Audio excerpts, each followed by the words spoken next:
This is Ann Davis, and I am delighted to be here today with Harriel Blair and Ann Boyd.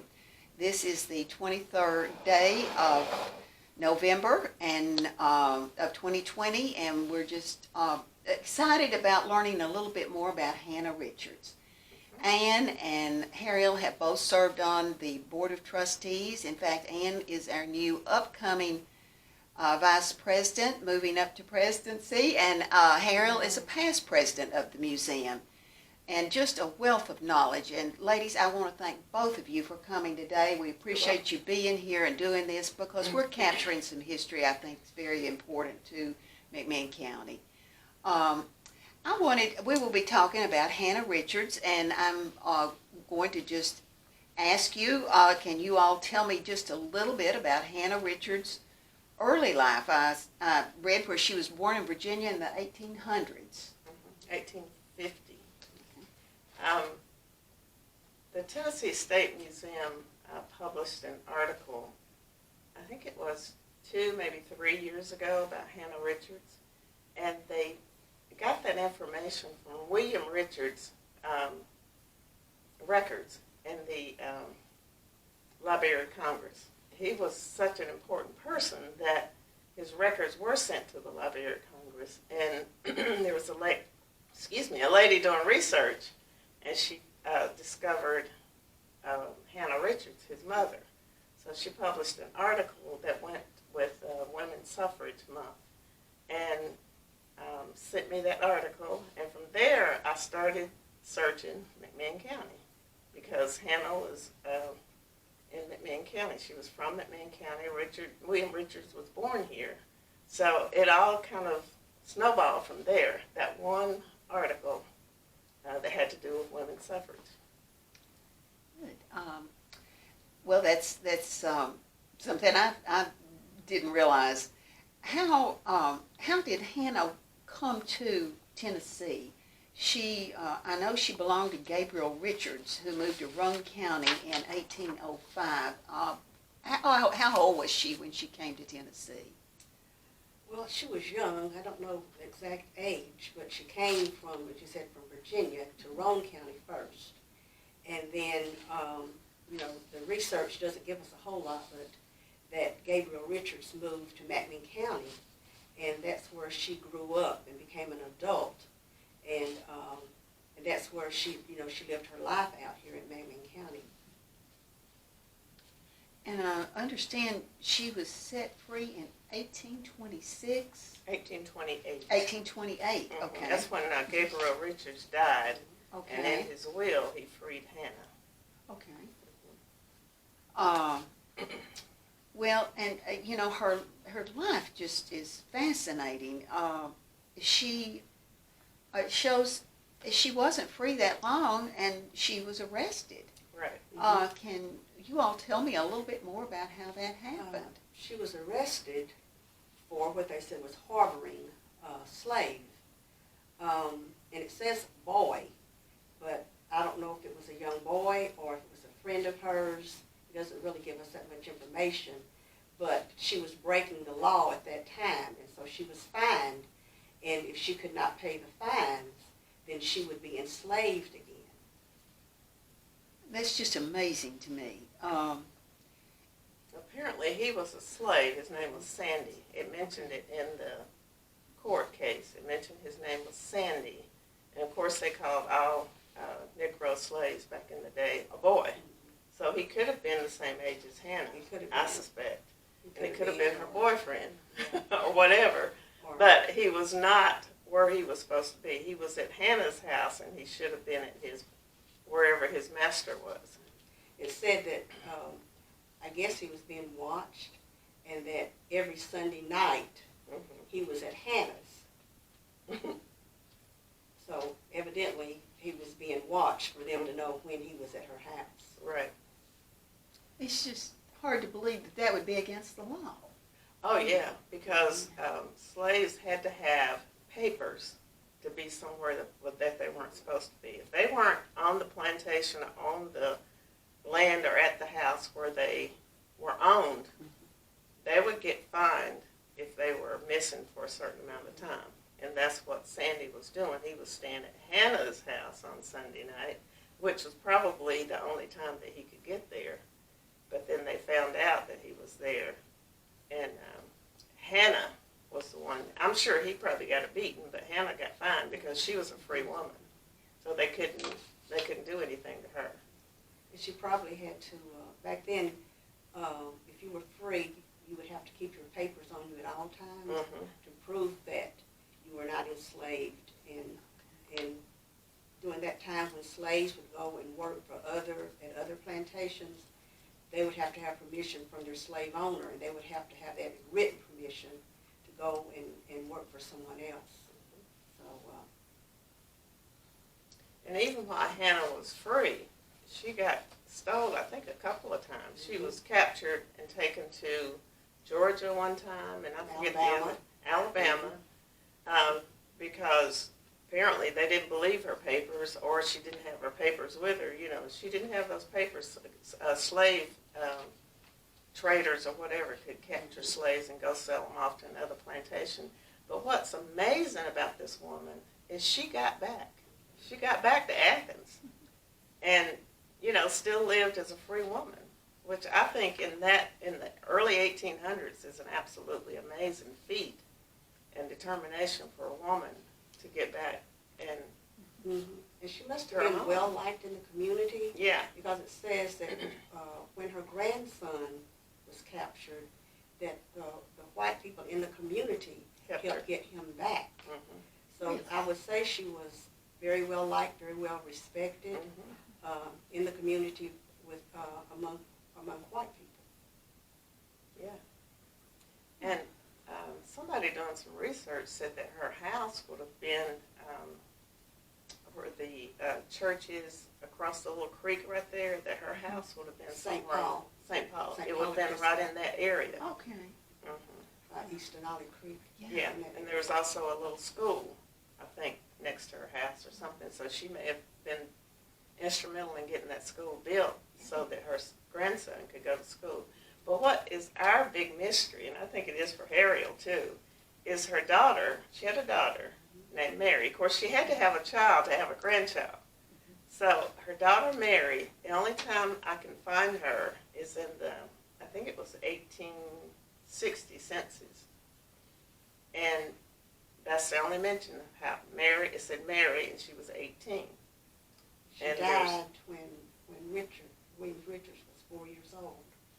Well, the first time it mentioned William is when he was 4. 4 years so old. She may have died before Well, she then. could have died before then, but it mentioned that he was 4 years old. And he was living with his grandmother. So she could have died earlier, but so he may not have had a lot of memories of his mother.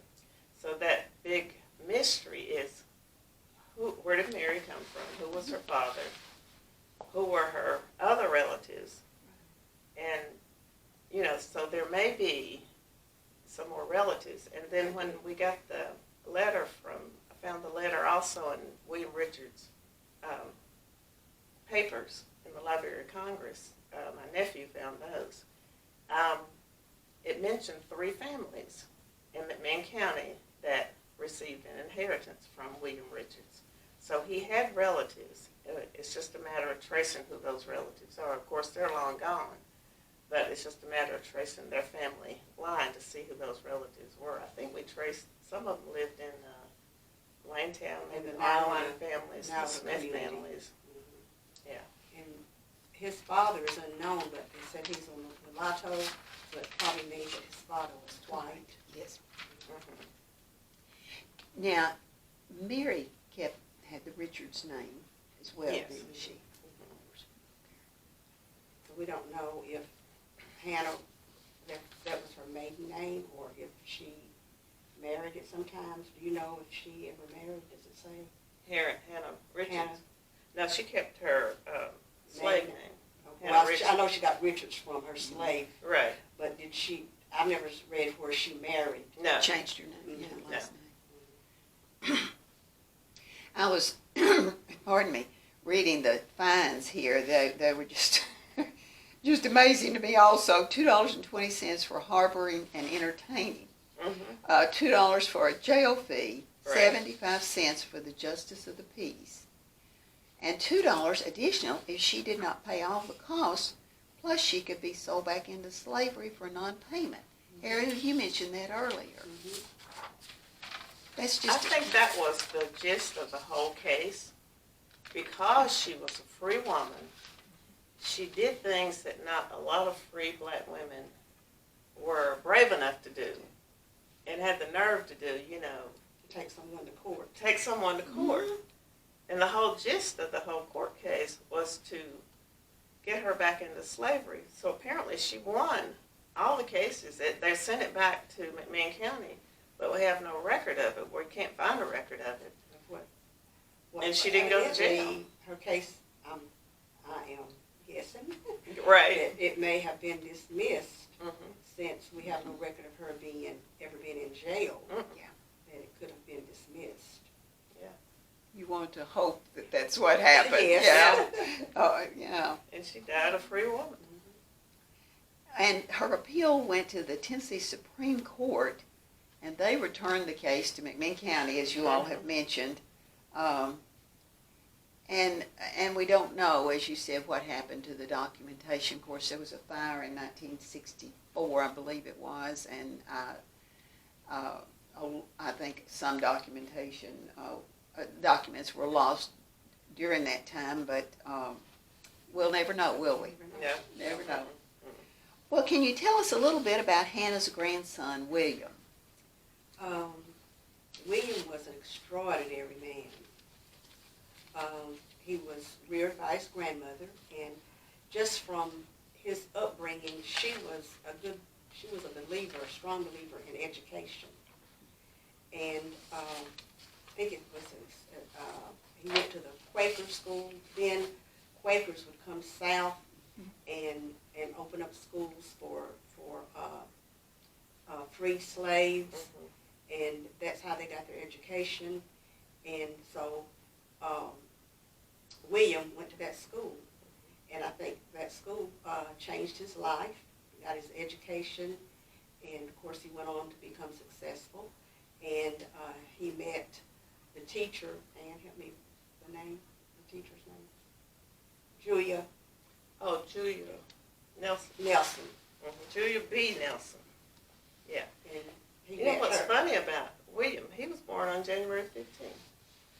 Dr. Dr. King's birthday. was born on that day. So there must be brilliant people born. In Not all of January. them. But on January the 15th. Those schools back in the day after slavery, they were called Friends Mission School. And they were by the Quakers. Run by the Quakers. And he actually taught school at one of their schools, Mount Harmony. Was the school that he taught at. Then he went to Warner Institute in Jonesboro. And I think Jonesboro is probably the oldest town in Tennessee. It is. Yeah. It is. So that's where he went to school, and from there he went to Howard. And when he graduated, what's his name? The President of the United States. Why can't I remember his name? Anyway, he said of William Richards, he gave the address at his graduation, William Richards did, and the president said, "This man will be somebody. He's going somewhere." And William fulfilled those. He graduated top of his class. Very top of his class. Top of his class. He was valedictorian, Howard University. His grandmother certainly had a huge influence on him, didn't she? Oh my, yeah. And, well, now, he came back to Athens and practiced law for a while, didn't he? He came back, and he practiced law, and he was admitted to the Tennessee bar, which, when you think about that, that was really rare. Rare, Yeah. very rare. 1887. Uh-huh. 1887, he was admitted to the bar. And this was, and he was also elected a delegate to the Congressional and State Republican Party. That's quite substantial for that time period. And he was elected an alderman, and then from there he became the first mayor. First African-American man. And And that's, Athens. And, you In know, Athens. and that's a little known fact, isn't it? Absolutely. That's weird. Our historical society tried to find the records, but they've yet to find them. But apparently those records may have been the same records for Hannah's case. They may have been lost somewhere. But I have a copy of a certificate. It was in his records in the Library of Congress where he was admitted to the bar in Tennessee. Well, he was an extraordinary man. Yes. And then he later moved to D.C., didn't he, to Washington? Mm-hmm. He went back. He came back to take care of his grandmother. Okay. That's the reason he was back in Athens, Tennessee. Was When she passed, he went back. He went back. And he himself was involved in the women's suffrage movement. Yes.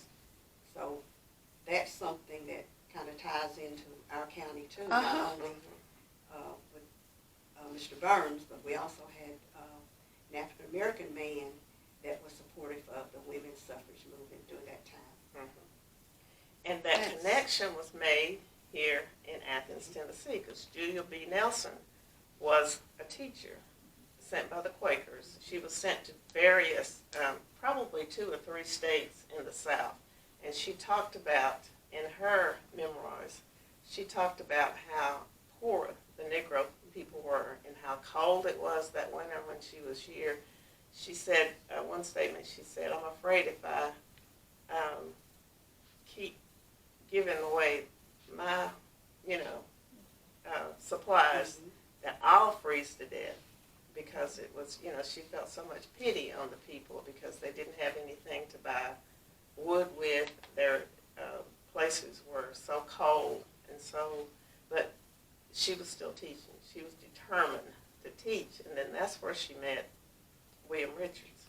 And she also, in the evening, she would teach the adults because there were so many adults that couldn't read and write. So they would come in the evenings, and then she would also teach them. So that was like adult basic education. It was. You know that one well, don't you? Yeah. Adult basic education. It was, absolutely. wasn't it? Yeah. Well, it was. Well, it's and he taught at Howard University at a point in his life too, didn't he? He did several things. He was worked professional. at the post office. So he had several very important positions. When he returned to D.C., he was professor of international law at Howard University. Okay. So, and then he became a clerk at the Interior Department in Washington, D.C. And in that day and time, in 1890, that was a rare to have a black man. Oh. But the one significant thing that I found in his records, too, that he was one of the originators for the NAACP. He was with W.E.B. Du Bois. When he was actually their lawyer that gave them advice on how to set up the NAACP. And Ann, you having served as president are carrying on a legacy there then. From McMinn County. For McMinn County, absolutely. He would be very proud, I'm sure. But he was also admitted to the bar of the Supreme Court to argue a case for, I believe it was Julia B. Nelson, for women's suffrage. Really? Mm-hmm. So that means we have 2 people from Two McMinn people. County Yeah. argued before the Supreme Court. Amazing. Just Yeah. absolutely amazing what he accomplished in his life. And, most of the people who achieve that type of thing come from wealthier families with lots of Lawyers backing and connections and lawyers in the family and all of those things.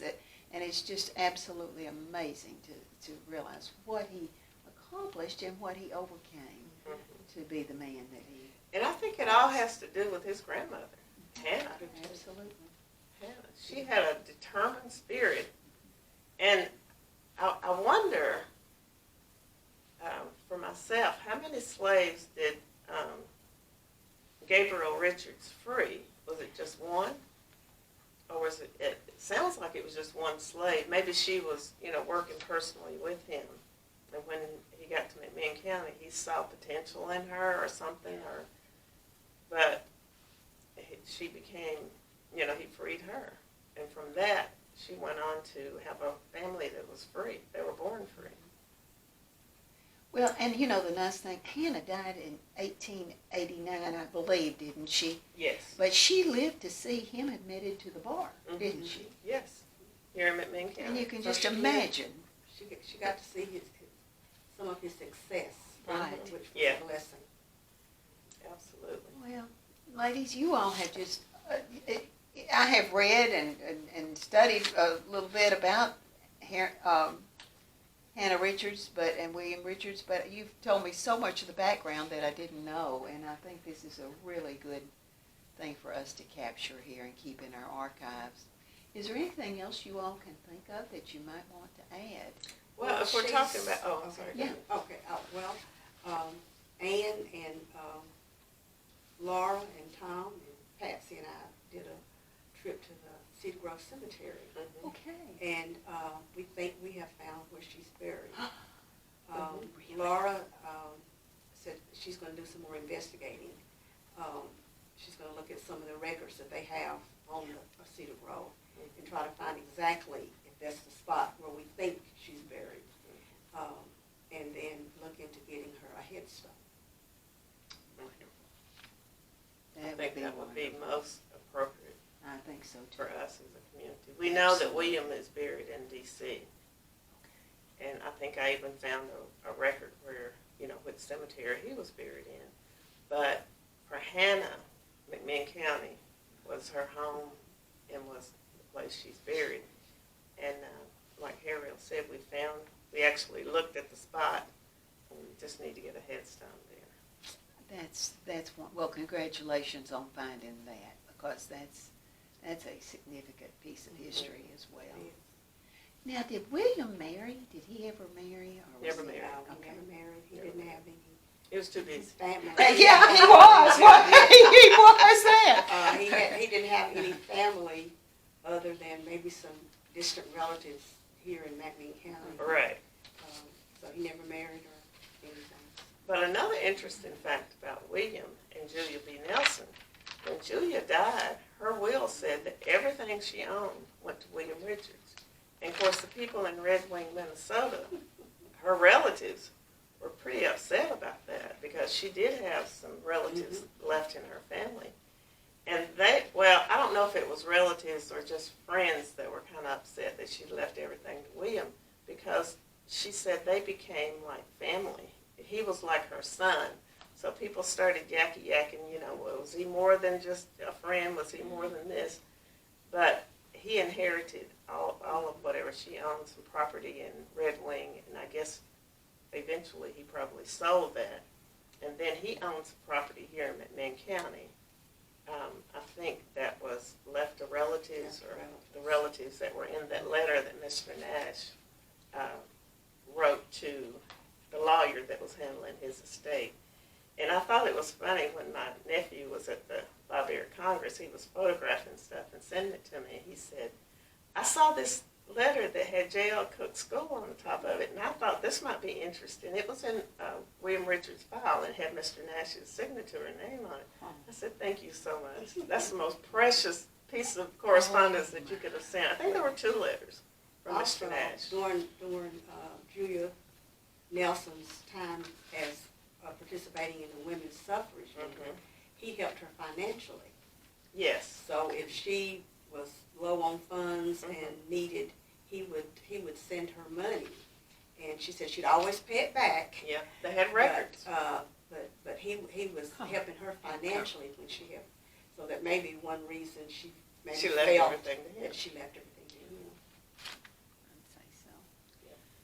Well, ladies, I tell you, this has just been a fascinating interview, and I thank you both so very much for taking your time and sharing with us today. And I think this is something that will mean a lot in years to come to future generations to be able to access this information. And thank you both.